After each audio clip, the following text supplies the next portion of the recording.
आम मुसलमान अब गैर मुसलमान से दोस्ती नहीं कर सकता। अगर वो दोस्ती करता है, उसका हाल भी कुछ ऐसा होगा जो इन तस्वीरों में दिखाई पड़ रहा है।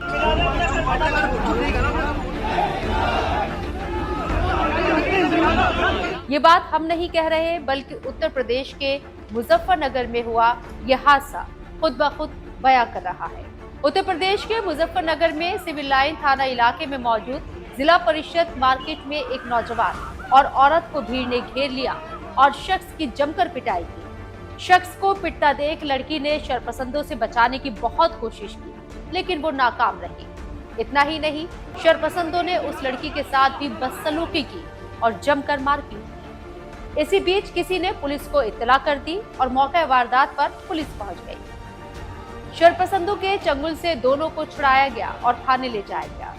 इस मामले पर पुलिस का कहना है कि वो इस मामले की जांच करने के बाद कार्रवाई करेगी। इस मुकदमे पे सभी साक्ष्यों का संकलन किया जा रहा है, आसपास के लोगों के बयान लिए जा रहे हैं, मेडिकल का अवलोकन किया जा रहा है और सभी सीसीटीवी फुटेजेस का अवलोकन किया जा रहा है। इसमें कुछ व्यक्ति हैं जिनको चिन्हित कर लिया गया था, तो उन पे नामजद मुकदमा लिखा गया और बाकी जो लोग हैं वो अज्ञात हैं। उनका सक्सेसफुली आइडेंटिफिकेशन करने के बाद उनके ऊपर विधिक कार्रवाई अमल में लाई जाएगी। बताया जा रहा है कि उन दोनों की पिटाई सिर्फ इस वजह से की गई क्योंकि लड़का मुसलमान और लड़की हिंदू थी। मारपीट करने वाले शरपसंदों में से एक का नाम प्रशांत है और उसका कहना है कि लड़का लड़की के साथ गैर अखलाकी सलूक कर रहा था। अब सवाल ये है कि अगर ये बेबुनियाद इल्जाम सच होता तो क्या लड़की लड़के को शरपसंदों से बचाती?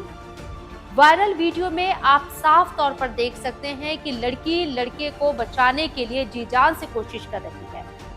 फिलहाल मामला जो भी हो, वीडियो में देखने से तो यही लग रहा है कि ये इल्जाम बेबुनियाद है और मजहबी नफरत की तरफ इशारा कर रहा है।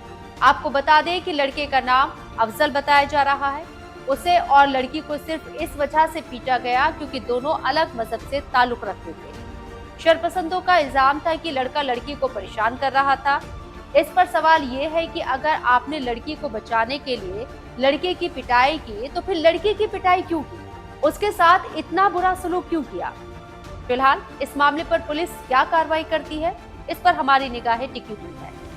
अगले अपडेट तक बने रहिए सलाम टीवी के साथ।